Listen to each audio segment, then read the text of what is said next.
फिर याद किया। सिनेमा के शायकीन और मौसीकी के शदाइयों को शीबा का प्यार भरा आदाब, नमस्कार, सत श्री अकाल, प्रणाम। आज कौन सी शख्सियत से हम आपकी मुलाकात करवाने वाले हैं, किनके साथ बैठकर यादें ताज़ा करने वाले हैं? वो एक ऐसी शख्सियत है जिन्होंने हिंदुस्तानी सिनेमा को बहुत कुछ दिया। अगर हम ये कहें कि ये फिल्म मेकिंग से मोहब्बत करते थे, इसीलिए शुरुआती सफ़र इनका कुछ ऐसे गुजरा कि कई सारे लोग इन्हें कहते थे IAS बनो यार, बाहर जाओ, अमेरिका जाओ, PhD ख़त्म करो, ये करो वो करो, क्या रखा है फिल्म मेकिंग में। लेकिन पैशन टुवर्ड्स इंडियन सिनेमा इतना ज़्यादा था, और साथ ही साथ गायकी की भी प्रति, साथ ही साथ लेखन के भी प्रति। ये कहानियाँ बुनते थे, कहानियों में जीते थे। ये हर फन मौला पहले से ही रहे हैं। ये है none other than Amitabh Verma ji. Waste कुछ इन्होंने नहीं किया है। Love is a waste of time शायद इन्हें लगा होगा, लेकिन क्या गाना उन्होंने फिर लिखा। बस एक पल, हर एक पल को जीते आए हैं ये। Yes, we are in conversation with Amitabh Verma. आपका बहुत बहुत खैर मकदम है हमारे शो में। Thank you. यादें तो सबसे पहले ताज़ा ये होंगी, अब आपके जहन में मेरी इन बातों से आगाज़ में जो आपका जो मैंने तारुफ दिया, आपको याद आया होगा कि हाँ भाई, शुरुआती सफ़र तो बड़ा अजीब सा रहा। बहुत ही पढ़े लिखे घराने से ताल्लुक़ रखता था, और बिहार का रहने वाला था। वहाँ आधी एजुकेशन हुई, उसके बाद दिल्ली चला आया, दिल्ली से फिर पुणे का सफ़र FTI का, उसके बाद फिर मुंबई आना। मतलब ये सफ़र में काफ़ी सारी चीज़ें सामने आई हैं, काफ़ी कुछ बदलाव आ गया है। लेकिन सबसे पहले ज़रूर तो जानना चाहेंगे कि घर में फिल्म मेकिंग की तरफ किसने ज़्यादा अपोज़ किया? कौन ये कहता था कि नहीं, आपको तो भाई PhD करना है, आपको तो IAS बनना है, कुछ दूसरा करना है? अपोज़ किसने शुरुआती सफ़र में किया? किसी ने नहीं। ओ वाह। किसी ने नहीं। मतलब हमारी जॉइंट फैमिली है, तो और बहुत बड़ी फैमिली है। My father died very early. I was in school at that time when he died. Yeah so it was my mom and my brother, his name is Mukul Verma, and he was the first anchor when Doordarshan started morning transmission. So he started breakfast show on Doordarshan. So था, ऐसा नहीं था ऐसा कि था, मतलब घर में कोई ना कोई था जो मीडिया से जुड़ा था। मीडिया से जुड़ा था, and he was like a big inspiration for me, and I used to stay with him in Delhi when he was doing when he started morning transmission. तो अच्छा लगता था देख के। एंड मेरे घर में था कुछ, मेरे कुछ चाचा वाचा को था कि भाई IAS बनो, बिकॉज बिहार में बोलते हैं ना, जोक है कि जब बच्चा पढ़ना सीखता है तो उसको ABCD नहीं सिखाते हैं, उसको UPSC सिखाते हैं। ये जोक था। और दिल्ली यूनिवर्सिटी में भी बिहार के बहुत सारे लोग आते हैं पढ़ने के लिए, मोस्टली 80-90% IAS बनने के लिए ही आते हैं। तो मेरे बैच में मेरे ख्याल से हम थे, और 2-4-5 और लोग रहे होंगे जिन्होंने IAS नहीं दिया होगा। बाकी सब IAS एस्पिरेंट्स। और उसी का नतीजा है कि हम इंडिया के किसी भी स्टेट में चले जाएं, वहाँ की ब्यूरोक्रेसी में कोई मेरे दोस्त मिल ही जाते हैं, कोई सीनियर जूनियर बैचमेट तो होता ही है।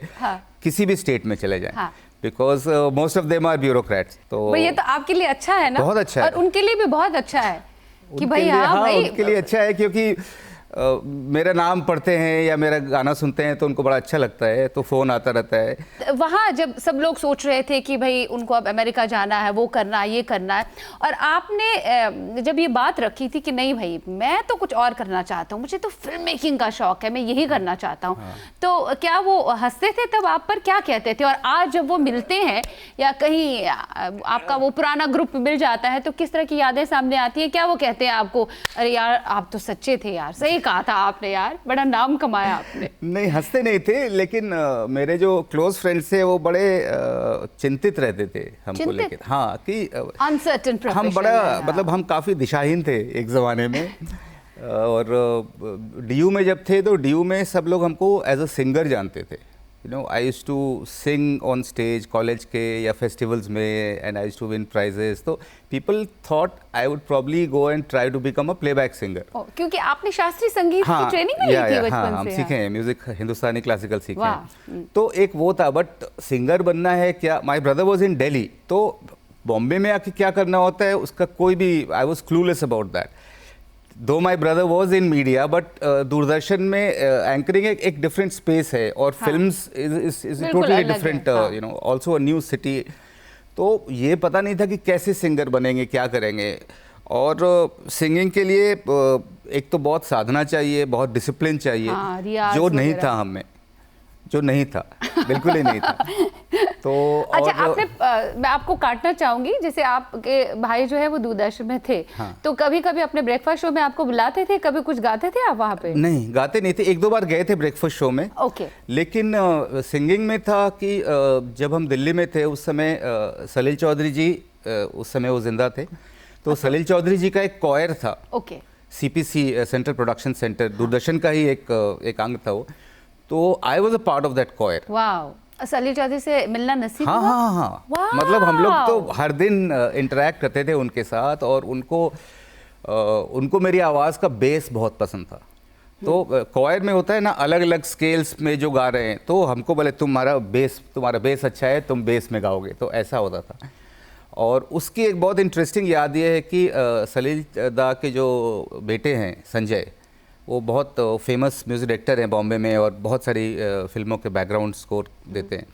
ही used to be there, you know, and I was a college kid and he was Salil Das son. And एक उनके असिस्टेंट थे देबूदा, जो अभी कलकत्ता के बहुत बड़े म्यूज़िक डायरेक्टर हैं। हाँ। देबोज्योति मिश्रा। तो वो दो थे जो कि सलील दा के एज असिस्टेंट्स आए थे वहाँ पे। तो जान पहचान हुई थी। सालों बाद जब बॉम्बे में संजय से मुलाकात हुई, मतलब सलील दास सन, तो आई रिमाइंडेड हिम कि you know I was there. उनको याद नहीं था ऑफ कोर्स, बट उसके बाद बहुत काम किया। आई रोट, एक्चुअली संजय ने जितने गाने बनाए हैं वो सारे गाने मेरे लिखे हुए हैं। All the songs that Sanjay has composed, they are all written by me. So that was like a big thing कि okay, सलील दा के साथ काम नहीं कर पाए। मतलब ये तो दिल्ली की बात है। हाँ, दिल्ली में उनसे मुलाकात हुई थी, लेकिन उनको याद नहीं था, बट काम बॉम्बे में आने के बाद हुआ। हाँ, लवली। जो आपके जहन में रचे बसे थे, जो म्यूजिक डायरेक्टर्स जिनको आप बचपन से सुनते आए थे, जिनमें एक पंचम दा है R.D. बर्मन, और दूसरे सलील साहब हैं। मदन मोहन साहब के भी आप फैन रहे हैं, लेकिन सलील चौधरी साहब के साथ वक्त सर्फ करना, उनके पास जाकर बैठना, सीखना, रिहर्सल करना, तो ये आपको नसीब हुआ है। तो उसी वक्त क्या जहन में था कि नहीं अब तो सिनेमा को ही पकड़ना है? नहीं, तब भी नहीं था। इट वाज अ मतलब बताया तो बड़े दिशाहीन, और सीरियसली दिशाहीन शब्द ही है मेरे लिए कि कुछ समझ में नहीं आता था, और कंफ्यूज्ड कैरेक्टर, कंफ्यूज थे क्या करना है। और सचमुच मेरे दोस्त बहुत चिंतित रहते थे हमको लेके, क्या होगा इसका, कि क्या करोगे यार, कुछ कर लो, मतलब चलो बैंक का ही दे दो, बैंक का एग्जाम दे दो। मेरे क्लासमेट्स थे, they used to send me, वो अन्नामलाई यूनिवर्सिटी है, हाँ। वहाँ पे MBA होता था, तो they used to send me कि यार यहाँ MBA कर लो, मतलब नौकरी मिल जाएगी। करने तो क्या वाले हो? हाँ, करने क्या वाले हो। And then Delhi School of Economics में MA शुरुआत किए। एक पॉइंट के बाद लगा कि नहीं, अब हमसे नहीं होगा, I can not take it. So I left it half way and I just left it. And Delhi School of Economics एक ऐसी जगह है जहाँ लोग एडमिशन के लिए मरते हैं, ठीक है ना। और छोड़ दिया? हाँ, मेरा हो गया था क्योंकि मेरा रिजल्ट अच्छा हुआ था। एडमिशन इसीलिए लिया था क्योंकि कोई फर्दर प्लान नहीं था मेरा, तो अभी क्या करना है, चलो एडमिशन ले लेते हैं। एक साल के बाद I realised it is not my cup of tea, so I just left it and I went to Patna and I was there for about 6-8 months doing nothing, just roaming around with my friends, चाय पी रहे हैं शाम में, picture देख रहे हैं, ये कर रहे हैं। माई मदर इज टू से कि क्या करना है, जो भी करना है, जो भी करना है। शी नेवर सेड कि ये मत करो, ये करो, या बैंक में करो, या IAS बनो। शी सेड जो भी करना है करो, उसके लिए ट्रेनिंग लो और करो। वाह। तो फिर वहाँ आपने डिसाइड किया FTI जाना है? हाँ, उसकी भी लंबी कहानी है, मतलब ये जाने की लंबी कहानी है। हाँ, लंबी कहानी ये है कि मेरे जो भाई हैं उन्होंने एक डॉक्यूमेंट्री बनाई थी फॉर दूरदर्शन, तो उसमें वो मेरा पहला इंटरेक्शन था। तो उसमें मेरा काम था चाय नाश्ता लाना क्रू के लिए, you know. Wow. Yeah, so that was my first thing, exposure to film making. सीमा भार्गव उसमें एक्ट कर रही थी, तब दिल्ली में रहती थी वो, बहुत साल पहले की बात है। तो फिर लगा, जब उसकी जब एडिटिंग चल रही थी तो बहुत सारे जो फ्लॉज थे जब शूटिंग के समय एडिटिंग के थ्रू कवर हो रहे थे वो, तो लगा यार एडिटिंग या कैमरा कुछ करना चाहिए। Camera I couldn't do in FTI because camera और साउंड के लिए तब 12th होना चाहिए था साइंस में, मेरा आर्ट्स था। तो हुआ कि ठीक है एडिटिंग सीखनी चाहिए। फिर भी लगता था FTI में कैसे होगा। दिल्ली में एक इंस्टीट्यूट खुला था, उसका नाम था IIMC, Indian institute of mass communication. तो उस समय बड़ा छोटा सा इंस्टीट्यूट था, अब तो बहुत बड़ा हो गया। तो आई थॉट उसमें एडमिशन लेते हैं, तो मेरा उसमें भी नहीं हुआ। ऐसे यार मतलब अब इसमें भी नहीं हो रहा है, मतलब क्या, मेरा तो बहुत बुरा लेवल है। बट थैंकफुली FTI में हो गया। So I guess the luck was being saved for FTI only. तो FTI में हो गया, और उसके बाद तो मेरी लाइफ चेंज हो गई। जब आपका एडमिशन वहाँ हुआ तो आप तो तब क्लाउड्स ऑन क्लाउड्स 9 रहे होंगे कि भाई अब तो मुझे कोई नहीं रोक सकता फिल्म मेकिंग से या सिनेमा में अपना नाम अपना मुकाम पाने के लिए। वहाँ आपकी मुलाकात बहुत अच्छे लोगों से हुई, खास तौर से अगर हम प्रीतम दा का नाम लें, जिन्होंने आपको जबरन हम कहेंगे, एक इत्तेफाक भी हो सकता है कि आप दोनों बैचमेट्स थे और बातें होती थी, आपसी बातें, और गिटार लेकर बैठ जाते थे और आपको कहते थे लिखो कुछ। देखिए क्या हुआ था ना, हम लोग दोनों बहुत RD फैंस थे। That was the common thing. और अक्सर ऐसा होता था कि प्रीतम गिटार लेके प्रीतम के रूम में हम जाके बैठे हुए, हम और प्रीतम, और गाना शुरू कर रहे हैं। And I sang many rare songs of RD जो प्रीतम ने भी नहीं सुना था। I have always been a film and music buff since my childhood. तो प्रीतम को बहुत सारे गाने, मतलब जो हाँ कि ये भी RD का है, अच्छा बोला हाँ ये बंगला, बहुत सारे RD ने बंगला के गाने को भी हिंदी में बनाया, बट बहुत सारे गाने हैं जो सिर्फ हिंदी के हैं, तो वो प्रीतम नहीं जानता था। तो उस तरह से हमारी दोस्ती शुरू हुई, और इट्स वो लाइक अ डेली फीचर कि हम और प्रीतम बैठेंगे, गाना शुरू करेंगे। शुरुआत होगी हम दो से और ख़त्म होगी जब 20 लोग बैठे हुए हैं बगल बगल कमरे से आ गए और फरमाइश कर रहे थे ये गाओ ये गाओ। हाँ, महफिल जम जाती थी। तो ऐसा चल रहा था। फिर ऐसा हुआ कि प्लेबैक एक्सरसाइज का एक वो होता है, हमारे कोर्स का एक हिस्सा होता है जहाँ हर यूनिट को एक गाना पिक्चराइज करना होता है। तो हमारे जो डायरेक्टर थे उनका नाम है चारुदत्त आचार्य, बहुत अच्छे राइटर हैं वो। अभी अरण्यक शो आया था नेटफ्लिक्स पे, उसके राइटर हैं, बहुत बढ़िया और बहुत क्लोज फ्रेंड्स हैं। मतलब हम जब बॉम्बे आए थे तो 6 महीने चारू के घर में रहे थे। We are that close. वाह, लवली। तो चारू सेट किया, क्यों ना हम अपना गाना बनाएं rather than taking some song। Generally क्या होता है, कोई हिंदी गाना लेके, क्योंकि स्टूडेंट एक्सरसाइज है तो आप कुछ भी ले सकते हो। हाँ, बंदिश नहीं है। हाँ, तो हुआ अपना स्टूडियो है, प्रीतम म्यूजिशियन है, तुम गाते हो, एक गाना बनाते, चलो ठीक है। फिर हुआ लेकिन लिखेगा कौन ये गाना? तो मेरा एक बैचमेट था शंकर, वो बोलता था मैं लिखता हूँ, कविता करता था। तो हम लोग शंकर के पास गए कि भाई एक गाना लिख दो, ऐसा ऐसा है। बट शंकर का प्रॉब्लम ये था कि वो मीटर पे नहीं लिख सकता था, मतलब धुन दे दिए तो नहीं, वो लिख के दे देगा आप धुन बनाइए। हाँ। बट बोले नहीं ऐसे नहीं। फिर अब राइटर कौन लाए, और प्लेबैक का बजट 2000 रुपये होता है, तो उसमें आपको सब कुछ करना है, कॉस्ट्यूम भी लाना है, ये वो। तो प्रीतम का लॉजिक था, तू ट्राई करना, तू बिहारी है, तू लिख लेगा। This was the logic. हाँ, कि तू ट्राई कर, में ज्यादा है आपका रुझान। बोले यार कभी लिखे नहीं, एक ट्राई कर। तो लिखा गया। अच्छा, ट्यून्स उनके पास थी? हाँ, ट्यून थी उसकी। हाँ। उसकी ट्यून थी ऑलरेडी बनी हुई। एक्चुअली जो मुखड़ा था वो चारू ने ही बनाया था और लिखा भी था, उसके आगे का बनाना था। हाँ। तो वो गाना बना और वो FTI लेवल पे बहुत हिट हो गया। तो उसके बाद बहुत सारे डायरेक्शन स्टूडेंट्स ने हम लोगों को बोला कि यार हमारे लिए भी गाना बनाओ। वो ये गाना तो नहीं था जिसका शुरुआत बुखार से था कुछ, मतलब बुखार आपका वहीं पे चढ़ा था। हाँ, वो उस गाने के बोलते बुखार चढ़ गया तेरे चुम्मे से। ये मेरा पहला गाना था और सुपर हिट था FTI कैंपस पे। और उसके बाद बहुत सारे बैचमेट्स आए कि हम लोग के लिए भी गाना बनाओ। तो हमारे लिए तो अच्छा था, प्रीतम के लिए भी अच्छा था। So by the time I left the institute, I had some 8 songs to my credit, which I had written and sung also, क्योंकि लोकल लेवल पे सिंगर थे हम वहाँ पे FTI में। FTI में आप लोगों का फिर क्रेज था, आप और प्रीतम दा का, और आप बहुत पॉपुलर ऑलरेडी हो गए थे दोनों वहाँ पे। हाँ, मतलब क्रेज इन द सेंस कि सब तो दोस्त ही हैं वहाँ पे, लेकिन हाँ कि भाई हमारा भी गाना, तो बताया तो 7-8 गाने थे टू आवर क्रेडिट जो अलग अलग लोगों ने पिक्चराइज किए थे FTI में। मतलब आपकी वजह से बहुत लोगों को, वहाँ स्टूडेंट्स को फायदा भी हुआ। हाँ, फायदा हुआ। तो चलिए, फायदा तो आपने पहले ही दिलवाया था FTI में, मतलब अपना जो ठप्पा आपने लगवाया था वहाँ पे, मैं मल्टीटास्कर हूँ, मैं सब कुछ कर सकता हूँ, बहुत कुछ कर सकता हूँ, नहीं हम ये कह सकते हैं, क्योंकि आपने किया ना, अब लोगों ने आपको देखा, प्रीतम को भी लगा यार ये बंदा तो लिखता बहुत अच्छा है, आगे जाके अगर मैं कुछ काम करूंगा फिल्म इंडस्ट्री में तो आपको तो जरूर लूंगा। और उसके बाद जब आप यहाँ आए, हालांकि लाइफ इन अ मेट्रो जिसके लिए आपने गाना लिखा, उनके लिए अलविदा, जो बहुत ही पॉपुलर हुआ, अभी भी बहुत पॉपुलर है वो गाना। उससे पहले आपने यहाँ कुछ और फिल्मों के लिए किया, आई गेस हाँ। विजू शाह के साथ आपने हाँ, काम किया मेरी था पहले कभी? फिल्म विजू भाई के साथ थी।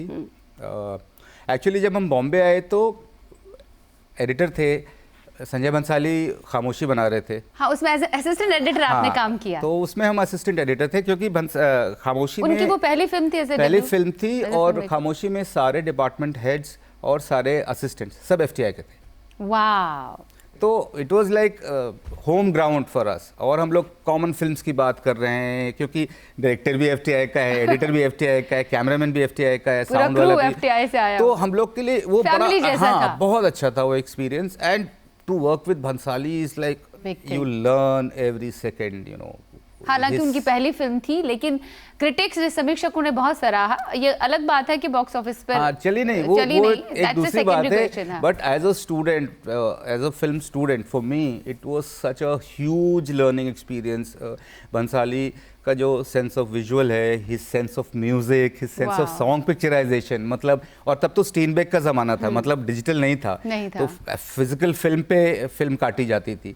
तो मतलब आपको 2 फ्रेम भी नहीं मिल रहे, तो हम लोग ढूंढ रहे हैं कि वो 2 वाह। फ्रेम कहाँ गए। It was that. वाह, what an You know, experience. yeah, so- मतलब काफी कुछ सीखा आपने वहां हाँ, पे। वो उसके अच्छा बाद एज एन एडिटर आपने कई फिल्मों में काम किया या नहीं, या फिर नहीं, डायरेक्टली आपने उसके बाद फिर विजू शाह के साथ काम नहीं, किया? उसके बाद क्या हुआ As a कि Reels writer। कुछ पर्सनल रीजन से हमको दिल्ली जाना पड़ा। ओके, for one खामोशी के year। बाद। हाँ, खामोशी के बाद। उसी दौरान दिल्ली जाने से पहले हम ओनेर के साथ काम कर रहे थे एज एन असिस्टेंट एडिटर। उस समय वो वीडियो एडिटर थे। ओके। तो टीवी शोज या कॉर्पोरेट फिल्म्स, तो ओनेर के साथ ब्रीफली हम काम किए हुए थे, ओके। ब्रीफली।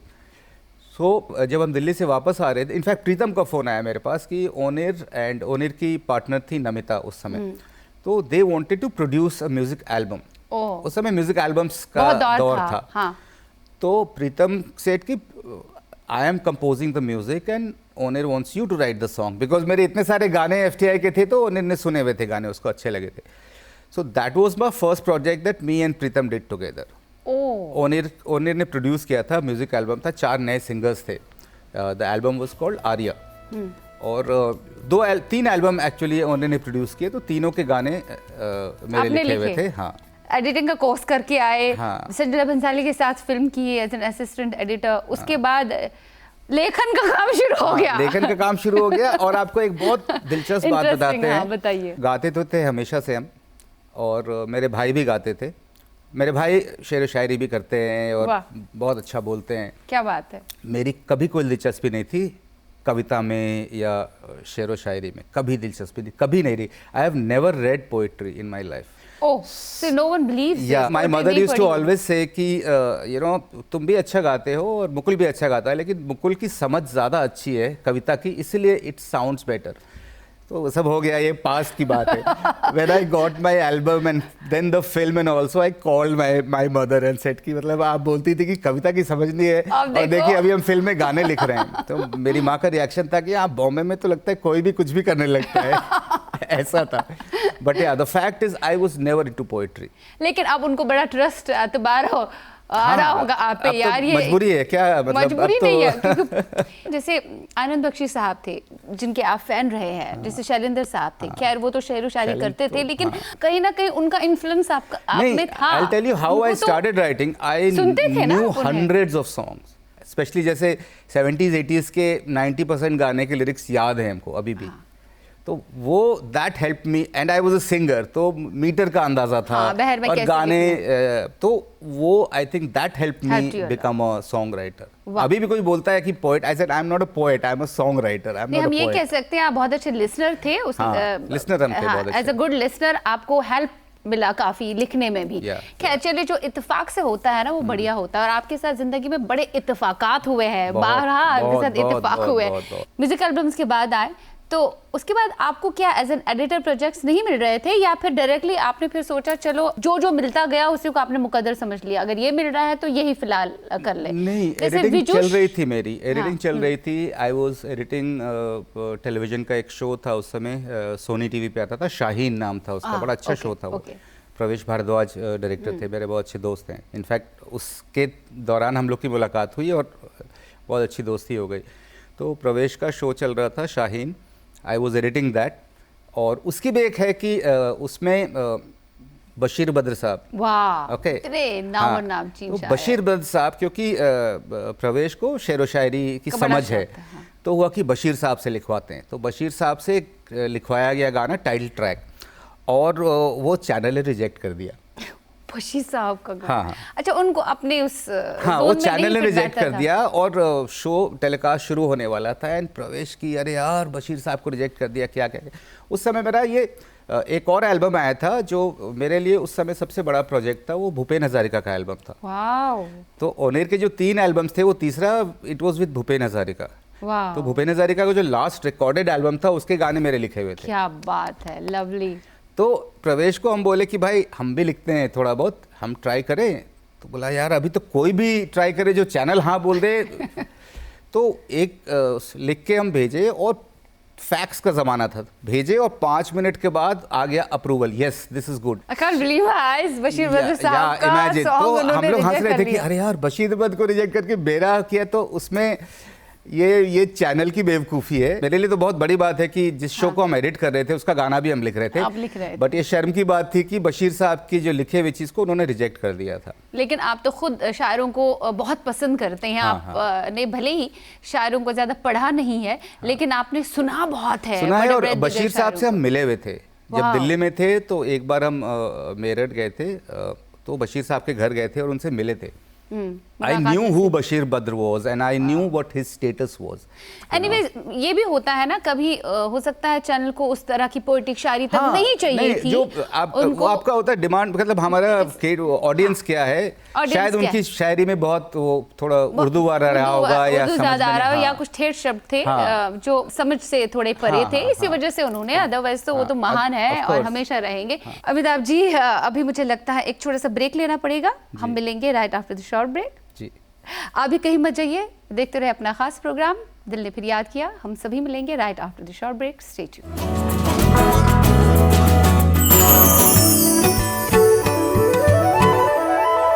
दिल ने फिर याद किया। ब्रेक के पार आप सभी का तहे दिल से इस्तकबाल है, स्वागत है। आज के जो हमारे खास मेहमान हैं, जो सिनेमा के कई पहलुओं पर से पर्दा उठा रहे हैं और साथ ही साथ अपनी ज़िंदगी की कहानी बयां कर रहे हैं, वो है बहुत ही बेहतरीन screen writer, lyrics writer, film maker, editor और न जाने क्या क्या, अमिताभ वर्मा जी। आपका ब्रेक के पार बहुत बहुत स्वागत है। चलिए कुछ और बातें करें। जी। क्या ये अलविदा गाना, ये ऑलरेडी प्रीतम ने जब FTI में थे उसकी धुन वहां बनाई थी, उसके बाद फिर आपने उस धुन पे नहीं लिखा नहीं यहाँ नहीं, पे? ये गाना हम लोग तब बनाए थे जब हम लोग अपना पहला एल्बम कर रहे थे। ओह, मुंबई आने के मुंबई बाद। आने के बाद स्पेक्ट्रल हार्मनी स्टूडियो हुआ करता था सैंटा क्रूज में। तो this is when we were working on the albums, me and Pritam, that is when we made this song. Okay. और उसकी भी कहानी ये है कि अगेन चारू दत्त, अब जो बताया ना, चारू दत्त आया हुआ, हम तो बैठे हुए थे FTI वो स्पेक्ट्रल में रहते थे, चारू की कहीं मीटिंग थी, चारू आया बात जैसे मिलने के लिए हम लोगों से, बात में, और चारू की आदत है, चारू बम्बैया है, तो बहुत सारी हिंदी और जो भी हो हमेशा पूछता रहता है इसका क्या मतलब, इसका क्या मतलब। हाँ। सो ही सेड अच्छा अलविदा का क्या मतलब है, तो आई सेड अलविदा मतलब final Bye bye, goodbye, हाँ। अब कभी नहीं मिलेंगे। तो बोला बड़ा अच्छा है यार, इस पे कुछ तुम लोग क्यों नहीं बनाते हो। That is how we made अलविदा। ओह, ओके, सो चारू का आइडिया था, and then Pritam composed something and उस पे आई रोट। ट्यून पे लिखा आपने? हाँ, ट्यून पे लिखा, मतलब बॉम्बे में तो 80% Majority तो तो ट्यून पे ही ट्यून पे ही लिखते हैं। तो लिखा, और वो गाना ऑफ कोर्स प्रीतम जिससे भी मिलता था उसको सुनाता था, क्योंकि हमारा ट्रम्प कार्ड था वो। तो हंसल से मिलने गया था और हंसल को सुनाया ये गाना। हंसल ने बोला बड़ा अच्छा, लिरिक्स बड़े अच्छे हैं, किसके?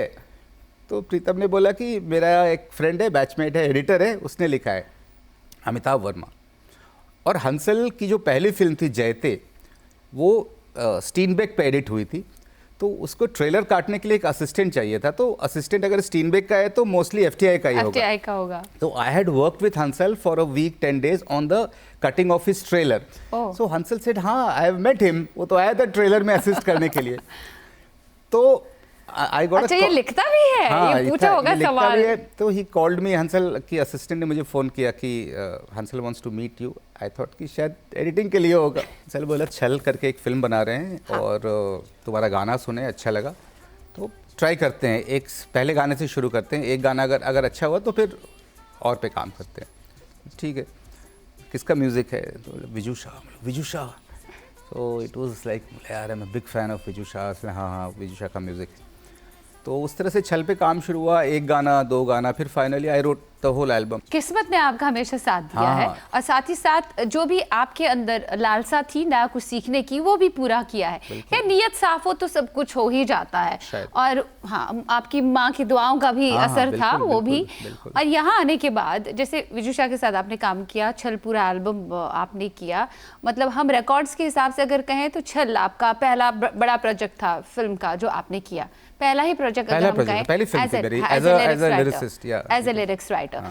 खैर उसके बाद फिर जैसे आपने कहा कि लाइफ इन मेट्रो का गाना आ गया तो इसकी कहानी आपने बताई. तो तब आपको लग रहा था ये गाना जो है ये बहुत बड़ा, या प्रीतम को लग रहा था बड़ा हिट होगा, और आपको तब ये एहसास हो रहा था छल के बाद कि लाइफ इन मेट्रो का जो गाना, कि ये गाना जब आ जाएगा छा जाएगा. एक इंट्यूशन होता है ना, क्योंकि आप बैचमेट्स थे, आप एक दूसरे के साथ बहुत ज्यादा वक्त बिताते थे, खूब सारी मस्तियां भी होती थी. हम लोग साथ रहते थे. जब हम लोग बॉम्बे आए तो प्रीतम, मी एंड एक और हमारा फ्रेंड है शुभमॉय, हम लोग तीनों साथ रहते थे चारू के घर में. We had this thing feeling about अलविदा, बिकॉज जिसको भी जहाँ भी सुनाया था, मतलब चाहे वो फिल्म मेकर कोई हो या अपने बैचमेट्स हो या हम लोग बैठ के खुद, हर आदमी बड़ा पॉजिटिवली रिएक्ट करता था अलविदा से. बड़ा अच्छा गाना यार. बहुत सारे लोगों ने कहा था ये हमको दे दो ये गाना. But finally it was given to Anurag Basu. But उसके पहले भी बहुत लोगों ने वो गाना बोला था कि दे दो. अच्छा, कई सारे डायरेक्टर्स फिल्म मेकर्स ने बोला था हमें दे दो. बट होता है ना timing match, there are lots of reasons. तो फाइनली मेट्रो में अनुराग ने यूज किया. तो ये गाना फिल्म के लिए लिखा नहीं गया था, ये गाना तैयार था and Anurag took it for the film. In fact Anurag से मेरी जो सिटिंग हुई कि यार इसका मुखड़ा में ना एक दो लाइन चेंज करते हैं. प्रीतम पुट हिज फुट डाउन. प्रीतम सेड एक वर्ड भी अमिताभ तू चेंज नहीं करेगा, एक वर्ड भी नहीं चेंज करेगा. एंड अनुराग को बोला अगर तुम चेंज करोगे I will not give you the song. Because वो 5-7 साल से वो गाना सुन रहा था, उसके दिमाग में वो शब्द बैठ गए थे. He did not let Anurag change a word. इसके अलावा कोई ऐसे गाने हैं और जहाँ पे म्यूजिक डायरेक्टर ने बोला कि नहीं भाई जैसे लिरिक्स है अमिताभ जी ने दिए हैं वैसे ही होंगे, या कभी कहीं ना कहीं ऐसा हुआ है कि आपने अपोज किया है कि भाई मैं गाना नहीं दूंगा अगर आप इसमें चेंज वगैरह करवाना चाहते हैं? तो चेंज का तो नहीं, I can not take his name, is a big music director. But एक गाना था जो कि लिखना था हमको, और थोड़ा सा मेरा कंफर्ट जोन वो थोड़ा सा वो था, मतलब शालीनता से थोड़ा हाँ परे था वो. और I just walked out of the music room and I didn't go back. मेरी आदत होती है ना कि when I am writing, specially if I am writing songs, so I am just walking. अभी बिल्डिंग में अब तो मतलब फ़ोन पे आप लिख सकते हैं, बट एक ज़माना था तो मेरे हाथ में एक छोटी डायरी रहती थी. एंड अपनी बिल्डिंग के नीचे पार्क में I would just sit on the bench और जस्ट वॉक अराउंड. याद आता था लिखते रहते. हाँ, तो वो मेरी आदत है. तो उनके साथ भी होता था कि कुछ लिखना है तो I would go and you know I will come back after half an hour. So we thought I have gone down और समथिंग. आधे घंटे के बाद उन्होंने फ़ोन किया तो कहाँ हूँ, बोले घर पे हैं. घर पे नहीं कर दिया फिर? बोले कि सर ये नहीं होगा हमसे ये.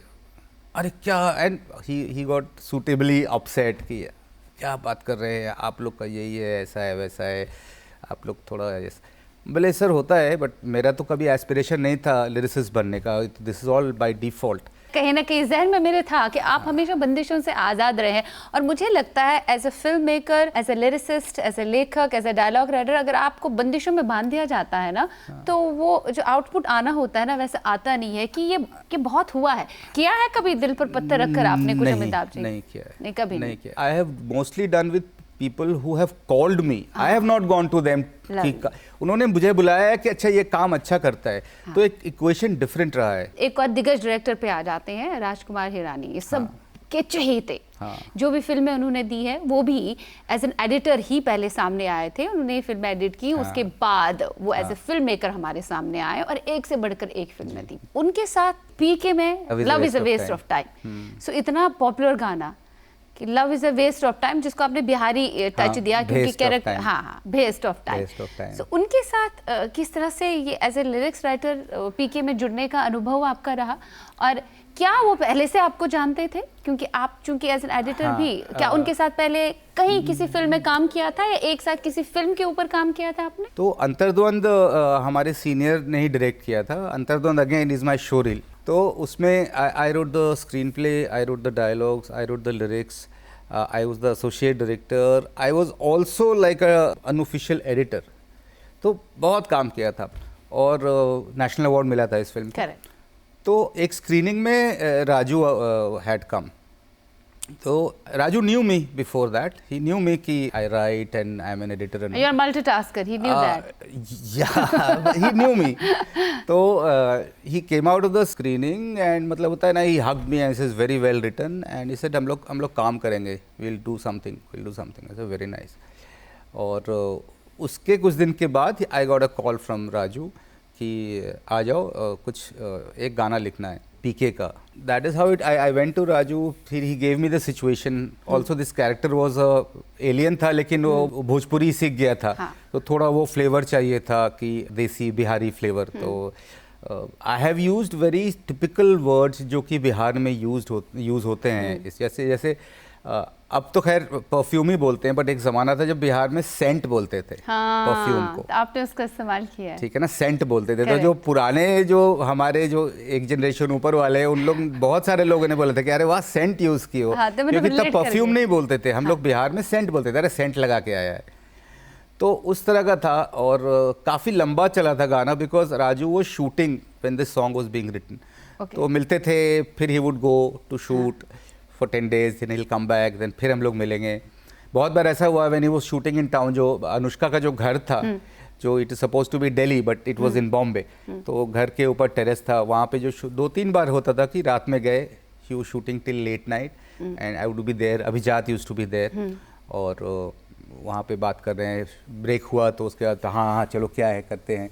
मतलब तो काफ़ी सारे अंतरे लिखे थे आपने इसके लिए, बहुत ज़्यादा बड़ा था। काफ़ी सारे अंतर लिखे थे, उसमें से फाइनली 2 यूज किए मतलब गए ये थे। किसी भी तरीके से आपके पास इस तरह का कुछ लिखा हुआ नहीं था? मेरे पास कभी कुछ लिखा हुआ नहीं रहता है। ओ, ट्यून्स पे। आई am not a poet, I told you, I am a song writer. तो कभी मतलब I don't write without being paid. Basically आप इस इंडस्ट्री में एज ए लिरिक्स राइटर नहीं आए थे। हाँ, आपका फिल्म मेकिंग था, एडिटिंग था, उस वजह से आप आए थे। लेकिन ये होता गया आपके साथ, जो होता गया आपने इसको एक्सेप्ट किया विद ग्रेस। अभी भी बहुत लोग बोलते हैं कि कुछ है लिखा हुआ, तो दो नहीं, कुछ लिखा हुआ है नहीं मेरे पास, आप कुछ बोलेंगे तो हम लिखते हैं। लेकिन आपका थोड़ा बिल्कुल अलग है। शैलेंद्र साहब चूंकि आपके जहन में थे, कहीं ना कहीं लगता है कि शैलेंद्र साहब कभी कभी इस तरह के गाने कहीं ना कहीं लिखते थे इस तरह का, जिसमें हर तरह के शब्दों का प्रयोग होता था, हिंदी का भी प्रयोग होता था। आप कब कहीं ना कहीं मुझे लगता है कि इतने ज्यादा रचे बसे थे ना, वो कभी कभी आपके गानों में थोड़ा लगता है। I'll tell you very interesting and like big thing for me. I don't know. Bhupendra was very fond of me. very fond of me, and he used to always tell me, he said कि एक मेरा lyricist Bihari था शैलेंद्र, और एक तुम हो।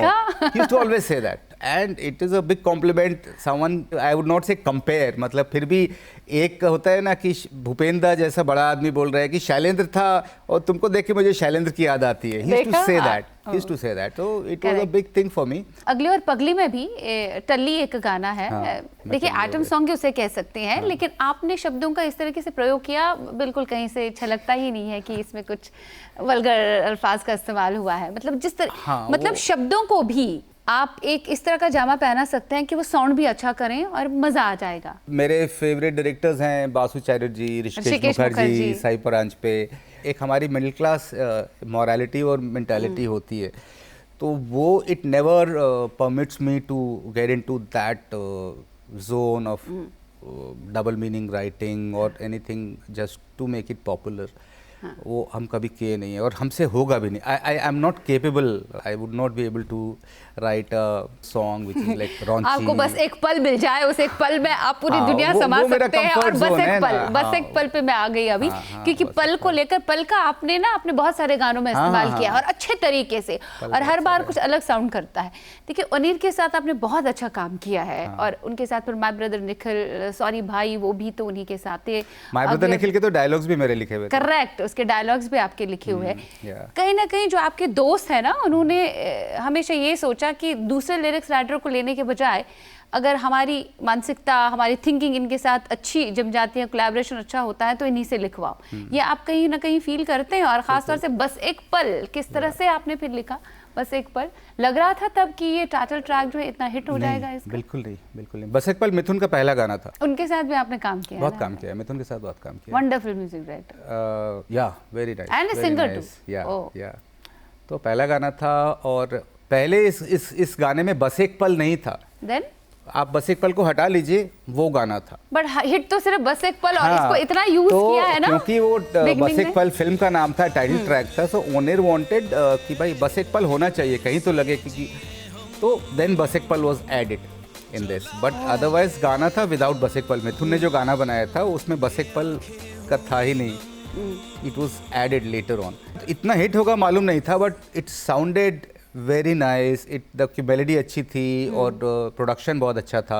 मजा ही आया, बहुत मजा पनीर आया। के और साथ के गा रहा था, के गा रहा था। के की बात अब आ गई, के साथ जैसे अलविदा भी, और उसके बाद के साथ आपने बहुत पल गाने की बात करें, एक और गाना था, एक फिल्म थी अनकही, विक्रम भट्ट अनकही, वाह, उसका ईशा देओल और आफ्ताब शिरदेसानी, तो उसमें भी एक गाना था उसका।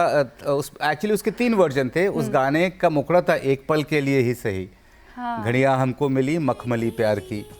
तो उसमें के का वर्जन था, सोनू निगम का वर्जन था और श्रेया का वर्जन था। तो पल की जो बात बोली थी कि एक मेरा पल वाला गाना वो भी है। जिंदगी में अलग अलग वक्त पर आपके अलग अलग पल आपको नसीब हुए, हर पल को आपने यूटिलाइज किया, हर पल में आप जिए और उसको बखूबी जिया है। एज ए लिरिक्स राइटर जो पल मिले उन्हें बखूबी जिया, एज ए फिल्म मेकर जो पल मिले उन्हें बखूबी जिया, एज ए एडिटर जो पल मिले उन्हें बखूबी जिया, और एज ए सिंगर जो बाद में पल मिले उनको बखूबी जिया। और कहीं ना कहीं कभी कभी लगता था कि प्रीतम दा को कह दें कि यार ये गाना मैं ही गाऊंगा, या उन्हीं से बात करें, यार दोस्ती में एक गाना मुझसे गवाओ ना। कभी ज़हन में आया बोले कि ये गाना मुझसे कहो, मैं भी अच्छा गाता हूँ भाई? I'll tell you something. मेरा शास्त्रीय संगीत का ज्ञान है। I am not a very pushy person. I told you. I am not. और बहुत दोस्ती में, यारी दोस्ती में भी लेकिन वो होता है ना, I feel very embarrassed to ask for a favor. और हमको आई न्यू कि सिंगिंग का क्या सिचुएशन है वहाँ पे। ऐसा हो रहा था, आई न्यू कि 4 गाने, मतलब 4 सिंगर आके एक ही गाना गा रहे हैं, वो रिजेक्ट हो जा रहा है, फिर फाइनली कर रहे हैं। ऐसा यार इसमें स्क्रैच गा के उसको छोड़ रहे हैं। के, और बड़े बड़े सिंगर्स, और मतलब काफ़ी बार मिसअंडरस्टैंडिंग्स भी हो जाती थी कि किसी बड़े सिंगर को बुलाया गया, गवाया गया, and that version is scraped, you get another singer. वो चल रहा था बहुत ज़्यादा। तो अपनी असलियत तो जानना ज़रूरी होता है आदमी को। प्लस ये होता है कि वो डिसिप्लिन हम में नहीं था सिंगर बनने का। अभी जो हम गाते हैं, शौकिया गाते हैं अपने, हाँ वो डिसिप्लिन नहीं था, मतलब। लेकिन अभी तो डिसिप्लिन आपके अंदर आपकी वाइफ ने जगाया ना, तभी तो आपका वो एज एन इंडिपेंडेंट गाना सामने आया। जी जी जी जी जी, वो जगाया है जो आपने शूट किया है। हाँ, वृंदावन में अवल्ला नाम है उस गाने का। हाँ, बहुत ही पॉपुलर है वो गाना, और बहुत अच्छा है। हाँ, वो थैंक्स टू माय वाइफ, वो उनकी वजह से है कि आई स्टार्टेड सिंगिंग अगेन। और एक गुरुजी हैं हमारे, कमलेश शमानिया, वो आते हैं हर हफ्ते अभी भी। हाँ, अभी आके, और हर हफ्ते actually that is the only time I sing. पूरे हफ्ते वो सालों से बोल रहे हैं कि सर चलते फिरते भी कभी आधा घंटा रियाज कर लिया कीजिए, लेकिन कभी होता नहीं है। बताया तो वो डिसिप्लिन है ही नहीं हमें। तो वो संडे को आते हैं और संडे को 1 घंटा बैठते हैं, तो that is the only time वो थोड़ी सरगम की प्रैक्टिस करते हैं, और उसके बाद एक गाना रिकॉर्ड करते हैं जो इंस्टा पे हम डालते हैं। So that is the only time I sing once a week for like one hour. Amitabh ji, आपके साथ बड़ा अच्छा लग रहा है। बातों का सिलसिला हम जारी रखेंगे, आपके कई और गानों पे बातें होंगी, और आप को जो फिल्में मिलती हैं, किस तरह से इत्तेफाकन आपके साथ ये फिल्में सामने आई हैं, वाक़ये सामने आए हैं, इस बारे में भी बात करेंगे। पर हम लेंगे एक छोटा सा ब्रेक। हम आपसे भी मिलेंगे right after the short break. Stay tuned.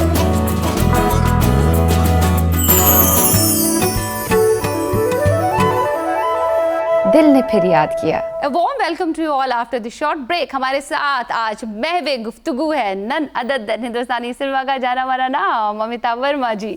Break के पार आपका भी स्वागत है। बहुत बहुत धन्यवाद। इंडस्ट्री में लोग कहते हैं कि ये हरफन मौला कौन है यार, इतना किस तरीके से सहजता के इंसान में हो सकती है, और इतना क्षमता कैसे हो सकती है, सलाहियत की हर एक चीज़ वो करता है, कैसे मैनेज कर लेते हैं आप? क्योंकि अगर हम फिर आगे साला खड़ूस भी देखें, उसके स्क्रीन प्ले और उसके डायलॉग्स आपने लिखे हैं, इनफैक्ट और भी कई सारी फिल्में हैं, स्क्रीन प्ले डायलॉग्स भी आप लिख रहे हैं, फिर गाना भी लिख रहे हैं, ये सारा मैनेज करना, और आपने जो फिल्म एक डायरेक्ट की रिसेंटली श्रेयस तलपड़े के साथ, तो वो कहीं ना कहीं वो जो आपके खास डायरेक्टर्स रहे हैं, जो आपके जहन पे काबिज थे, ऋषिकेश या बासु चटर्जी, उसी तर्ज की वो फिल्म है। बिल्कुल बिल्कुल बिल्कुल। ये सारी चीजें कैसे कर पाते हो आप? जब हम FTI में थे ना, तो FTI में हिंदी बोलने वाले कम होते हैं, मतलब you have people from Kerala, from Tamil Nadu, from Gujarat, from wherever, so उनकी भाषा हिंदी नहीं है। तो और हम लोगों के जो projects, I started writing for films in institute, क्योंकि मेरी हिंदी अच्छी थी, और तो बहुत सारे डिप्लोमा फिल्म्स के डायलॉग्स वहाँ पे, that is where I started, कि किसी फ्रेंड ने बोला कि यार डायलॉग लिख दो ना मेरी फिल्म का, सो आई वुड राइट, या डबिंग करते थे, बिकॉज अगेन मेरी हिंदी मतलब साफ हिंदी है, तो कोई डबिंग करना है अगर, तो फिर बहुत सारी डिप्लोमा फिल्म्स की डबिंग हम जाके करते थे, क्योंकि हिंदी बोलने वाले कैरेक्टर्स है उसमें। तो राइटिंग भी वहाँ से शुरू हुआ था। I never took it seriously, I never took my script writing seriously. I never took any writing seriously. आपने क्या संजीदगी से लिया फिर, वो हम जानना चाहते हैं। कुछ नहीं लिया संजीदगी से। I got, तो इतना अच्छा काम कैसे कर पाते हैं आप? I kept getting lucky and God was kind. I never took anything seriously. You never took anything seriously, लेकिन माँ वहाँ से कॉल करती थी, माँ का फोन आया, माँ का फोन, मुझे तो लगता है ये माँ का फोन आया जो है ना, जो खूबसूरत फिल्म में आया, सचड़ के बोला, बार बार माँ कॉल करती थी, कुछ तो संजीदगी से ले लो अमिताभ जी। मेरी माँ ऐसी है ना, शी इज़ वेरी ब्लंट, हाँ, शी इज़ वेरी ब्लंट, और वो चीज़ हम लोगों में आ गई है कि मतलब अगर अभी भी जैसे कोई गाना रिकॉर्ड करके हम इंस्टा पे डालते हैं, वो सुनेंगी, फ़ोन आएगा, अच्छा नहीं गाए, क्रिटिक है बड़ी, समीक्षक। She is like that, she is very blunt, she is very blunt, अच्छा नहीं गाए, थोड़ा अच्छा गाओ, हाँ और अच्छा गाओ थोड़ा, या जिस दिन अच्छा गाएंगे शी विल से हाँ बहुत अच्छा गाए, but she is capable of saying बहुत बेकार गाए, She is capable of saying that. ये कह सकते हैं एक क्रिटिक होना घर का ही बहुत जरूरी है, वो आपको आगे बढ़ाता है, हौसला भी देता है, और बार बार ये कहता है जमीन पर ही रहो और अच्छा करो, मतलब फेम को सर पे चढ़ने नहीं देता। राइटिंग का भी ऐसा ही हुआ था। माय ब्रदर निखिल जब बन रही थी ना, it was a very small budget film, and पहले था कि डिजिटल फिल्म बनाते हैं, ये करते हैं, तो भाई कम पैसे हैं, तो ऑलमोस्ट फ्री में था, एंड था कि चलो ठीक है अमिताभ तुम तो डायलॉग लिख सकते हो ना, तुम गाने तो लिखे रहे हो, डायलॉग भी लिख दो, ऐसा था। So I wrote the dialogues and songs, और ओनिर पहली फिल्म बना रहा है, दोस्त है, he has given me 3 chances to write songs, he has given me a chance to work with Bhupen Hazarika, तो of course whatever for him. हाँ मतलब आई एम लाइक दैट। अभी भी हम बहुत सारा काम फ्री में करते हैं, कोई अगर दोस्त बोल रहा है, में ही हो रहा है ना, एक दूसरे की हेल्प नहीं, बहुत सारे ऐसे भी हैं जो दोस्त नहीं है, बोलते हैं यार बजट नहीं है, पैसा नहीं है, लिख दो। I do that, I do that. Lovely, कौन करता है ऐसे? पहले तो साइनिंग अमाउंट लेते हैं। नहीं, आई एम श्योर करते होंगे बहुत लोग, बट आई ऑल्सो डू। देखिए इसी वजह से आपका काम बोलता है, वो खिल कर आता है। अमिताभ वर्मा जी को अगर लोग जानते हैं, कहते हैं इंसान भी बहुत अच्छा है यार, इंसान होना बहुत जरूरी है। हाँ, ये I am very proud of this fact, because इंसान होना बहुत जरूरी है कि इंसान अच्छा है, ये मेरे लिए बहुत गर्व की बात है। हाँ, जैसे हम वो फोन, माँ का फोन आया तो आपने कहा हाँ माँ फोन करती थी, ये अच्छा नहीं लिखा और अच्छा लिखो, तो माँ का फोन आया जहन में कैसे आया, और खूबसूरत फिल्म में इसको कैसे डाला गया, ये बताइए, क्योंकि इस तरह के गाने बहुत कम बनते थे तब, और ये इतना कैची है, इतना कैची है, और क्या वाकई में ये फिल्म में रखना था? स्नेहा का म्यूजिक था, स्नेहा खानवलकर, तो हम लोग काम कर रहे थे प्रीत न करियो कोई। इस बात का बहुत दुख है कि वो गाना उतना पॉपुलर हुआ नहीं, बड़ा अच्छा गाना है वो, एंड खूबसूरत का मेरा फेवरेट गाना वही है, प्रीत न करियो कोई। और इस फिल्म में सिचुएशन ऐसी थी कि किरण खेर बार बार सोनम कपूर को फ़ोन करती है, तो रिया का था कि कुछ रिंगटोन बनाते हैं something very specific to Sonam's phone, कि बार बार जब जैसे भी फ़ोन आएगा तो एक पॉइंट के बाद फिल्म में पता चल जाएगा कि उसकी माँ ने फ़ोन किया है, तो वो रिंगटोन रहेगा। तो उससे बात शुरू हुई, तो पहले स्नेहा ने रिदम बनाया, एंड माँ का फ़ोन आया, क्योंकि वो तो डमी लिरिक्स थे, माँ का फ़ोन आया, अच्छा माँ का फ़ोन आया कर, फिर लगने लगा कि नहीं यार बड़ा अच्छा फिट हो रहा है, तो अच्छा आगे कुछ लिखते हैं। रिया सेट की यार पूरा गाना बनाते हैं, बड़ा कैची लग रहा है, और ये बड़ा वो हिट है, तो ऐसे बन गया। हाँ, फिर आगे कुछ लिखते हैं, करते आगे अंतरा लिखा गया, और मतलब ऐसे ही बन गया। बहुत अच्छा काम आपने किया। खैर, आपके काम की जितनी भी तारीफें की जाए कम है। भले ही आप पोइटिक शायरी नहीं करते हैं, बट आप वो शायरी करते हैं जो दिलों को छूती हैं। आप गलत चीज़ें उसमें नहीं डालने की कोशिश करते हैं, और ना ही आपने हमाकत इस तरह की है। कहीं ना कहीं आपको ये भी लगता है क्या कि ठीक है, पोइटिक शायरी आजकल नहीं चल रही है, लेकिन जो लोगों को पसंद आता है वक्त के साथ चलना चाहिए, इस बात पर आप खुश है, या आपको लगता है कि पोइटिक शायरी की ज़रूरत है जहाँ जहाँ लगे? फिल्म्स वैसी होती हैं जैसे सोसाइटी होती है, दे आर अ मिरर, ठीक है। तो अभी आप देखिए तो शायराना अंदाज में कोई बोलता नहीं है। मेरे खुद बच्चे जो हैं वो अंग्रेज़ी में ज़्यादा बोलते हैं, हिंदी कम बोलते हैं। और एक पॉइंट था जब हमको जो होता है ना, इंग्लिश टर्म बोलते हैं, तो एक टाइम था जब I had a problem putting English words in a song, I had a problem, but then I realized कि I am writing a situational song, I am not writing an independent song. If I am writing an independent song, then I would write it according to my liking. But if I am writing to a film situation, I'd better write according to the characters of the film. हाँ, correct. You know, तो गुरुदत्त की film में हमेशा होता था। गुरुदत्त की film में poetic भी होती थी, और जो जॉनी वॉकर के गाने होते थे बहुत टपोरी होते थे, क्योंकि वो सिचुएशनल गाने होते थे। जॉनी वॉकर के जो भी है, कहीं हमारे डर के चूहा तो नहीं हो गया, that was not poetic, that was according to that character. You know? तो आपके हिसाब से, कैरेक्टर के हिसाब से, अगर डिमांड है तो कैरेक्टर के हिसाब से लिखो, जहाँ जरूरत है, एज लॉन्ग एज वो अश्लील ना हो। वाह, वेरी नाइस। तो वो मैं समझ गई। इसी वजह से आपके गाने अच्छे हैं, और जहाँ जहाँ आपको लगता है कि बंदिशों में मुझे नहीं रहना, मुझे अपनी तरीके से लिखना है, तो वहाँ तो आप अलग काम कर ही रहे हो as an independent lyrics writer and film maker. अगर आप चाहें तो आने वाले वक्तों में आप किस तरह की फिल्में लाना चाहते हैं? क्या इसी तर्ज की होनी चाहिए जिस तरह की बासु चटर्जी की थी, ऋषिकेश मुखर्जी की? हालांकि उनकी फिल्मों को आज के यंग जनरेशन उतना पसंद नहीं करते हैं, लेकिन हमारे लिए वो इंस्टीट्यूशन है। अभी जो फिल्म्स हम पिच कर रहे हैं, एक फिल्म के लिए श्रेयस ने फिर हाँ बोल दिया है। वाह। और वो मेरी अगली फिल्म होपफुली होगी। तो it's a comedy, it's a situational comedy. उनके साथ 3-2-5 आपने की थी? हाँ, 3-2-5 की थी, और बहुत अच्छा हमारा वर्किंग रिलेशनशिप रहा है। एंड श्रेयस एक तो बहुत ही अच्छे एक्टर हैं, बहुत अच्छे एक्टर है, and he is a very nice guy, he is a very nice guy, बहुत simple and very nice guy. तो उनके साथ तो था ही कि काम करना है, तो हमारी अगली फिल्म श्रेयस के साथ ही है। होपफुली इस साल वो बनेगी। That's a comedy again, it has a very strong Basu Chatterjee influence, that film, ठीक है ना। And it is a naughty comedy. Wow. It is not Rishida, it is Basuda. It is Basuda. It's not Rishida, it's Basuda. जो आपकी mentor है बासुदा। या। चलिए, अच्छा है, आप एक ट्रिब्यूट दे सकते हैं बासुदा को अपने तरीके से। इनफैक्ट जब हम 3-2-5 बनाए थे, तो 3-2-5 में भी I wanted to dedicate it to Basu Chatterjee, and I was trying to look for his daughter's number. नहीं मिल पाया था। I asked so many people, Facebook पे भी डाला था, बट पता नहीं चल पाया उनका number. Otherwise I would have spoken to her, and I would have met her, and I would have taken a permission. Hopefully इस फिल्म में I will do that. You are going to do that. Yeah, okay. Hopefully. Wish you all the very best. Yeah. Amitabh Verma ji, बहुत अच्छा लगा आपके साथ बात करते हुए, और कई सारी बातों पर से पर्दा उड़ गया, कई सारी यादें ताज़ा हो गई आज के हमारे इस प्रोग्राम में। आइंदा वाकई में आपको प्रोग्राम में फिर से शिरकत देंगे और आपके साथ खूब सारी बातें करेंगे। एज ऑफ नाउ बहुत बहुत शुक्रिया। Wishing you all the very best आपके फ्यूचर प्रोजेक्ट्स के लिए। Thank you. उम्मीद करती हूँ अमिताभ वर्मा जी के साथ आज की हमारी मुलाकात आपको बेहद पसंद आ गई होगी।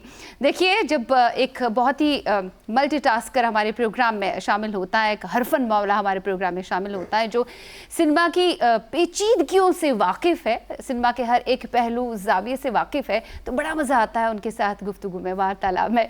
उम्मीद करती हूँ आज का प्रोग्राम आपको बेहद पसंद आ गया होगा। लिखिएगा ज़रूर shiva.lateef@nw18.com पर। फिलहाल जाते जाते ज़रूर अवश्य कहना चाहूँगी कि अच्छी फिल्में देखना कभी ना भूलिए, और अच्छा संगीत सुनना कभी ना भूलिए। अच्छी फिल्में हमें हकीकत से वाकिफ़ कराती हैं, और अच्छा म्यूज़िक हमें दूसरे आलम में लेके जाता है और सुकून फराहम करता है। As of now bye, take care, sayonara. एक नई शख्सियत के साथ मिलेंगे। टिल देन, बाय बाय, खुदा हाफिज़।